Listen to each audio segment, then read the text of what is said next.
Ding ding. The day is done. And we did, in fact, close right at Delta Neutral. Uh, well, 30 cents below it, but close enough.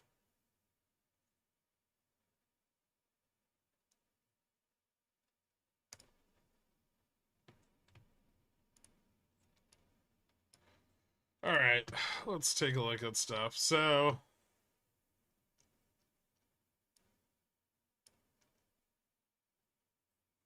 we landed kind of in the middle of the bearish and slightly bullish projections for today. The brief break above Delta Neutral was met with a breakdown of it and then a return to mean.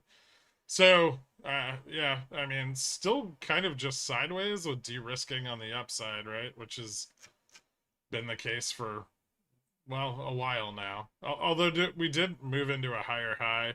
Uh, we'll see if the interest above 4,400 continues to persist into tomorrow. I expect it probably will. We have a 20-year auction tomorrow at 1 o'clock, which is the last of the duration auctions, but at least for this scheduled series. And if it comes in with a tail on it, that might spook the bond market again, and that could lead to some sell-offs.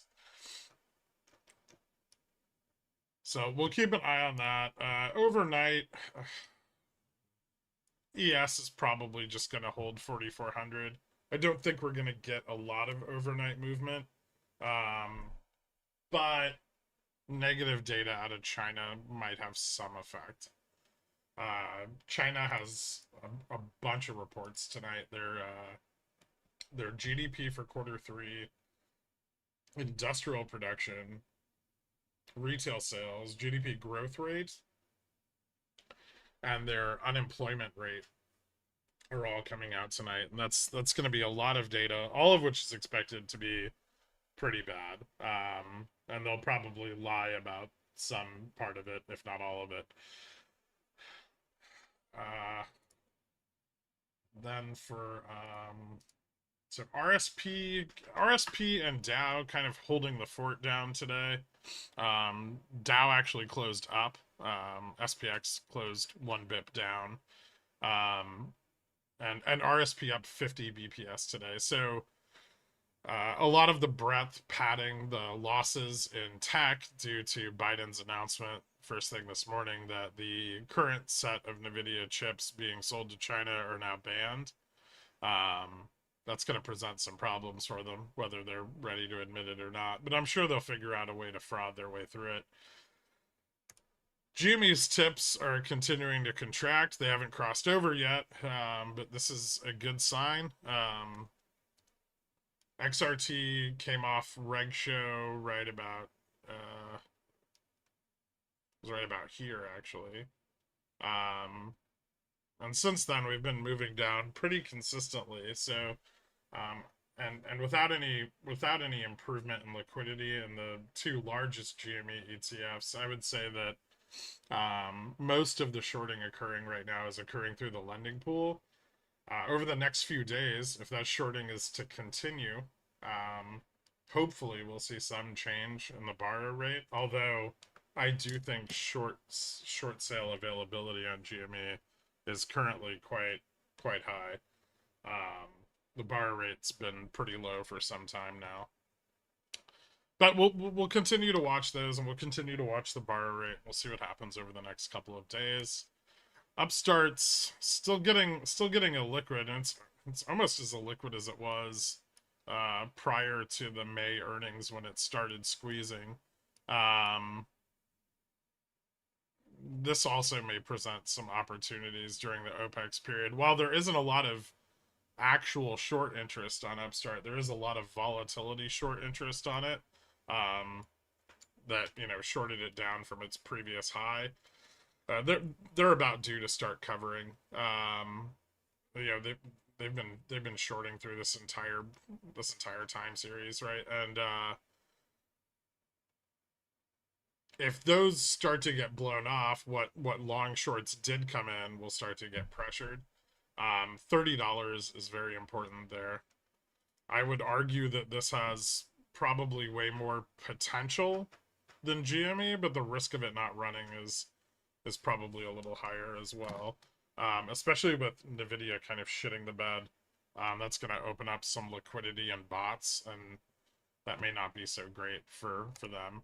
Fubo, very illiquid, getting covered. Russell's running. It looks pretty good. Might test 3. Might even go a little higher. We'll see how that plays out over the next couple of days, but they're already starting to cover on it, and I would expect that they would want to cover the majority of any outstanding short positions before earnings, since the last few earnings have been pretty good, and they probably wouldn't want to carry that risk forward. I think that's about it for the tips. Yeah. We could take a look at, so the 10-year up today with the market flat. 10-year up quite a lot today. VIX correlations continuing to fall off a little bit, but that's going to happen anyway as we approach tomorrow's the monthly expiration for VIX. And we should see correlation pick up on VIX into the end of this week. And hopefully we'll print higher or about even with the prior week. I think Friday is the most likely day for us to see that happening.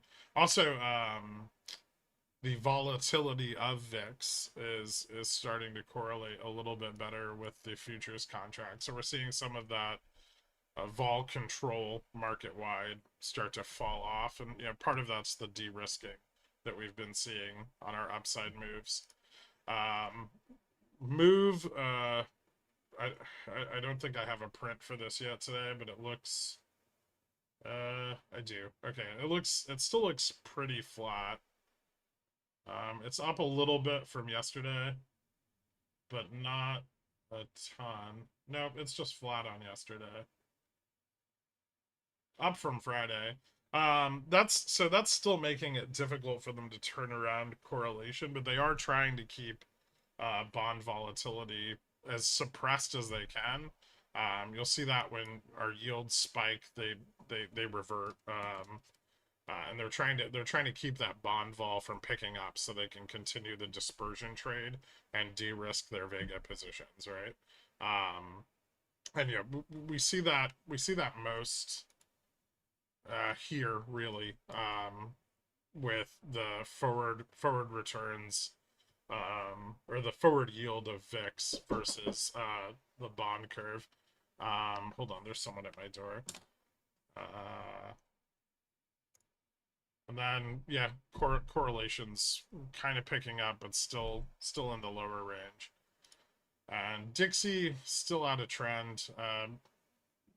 Tonight's data out of England, I believe, inflation data, may have some effect on that. So keep your eyes open for that, and then I'll have Pickles Picks updated tonight. Thank you guys so much for tuning in. I appreciate it, and I'll see you bright and early tomorrow. Have a great night, everybody.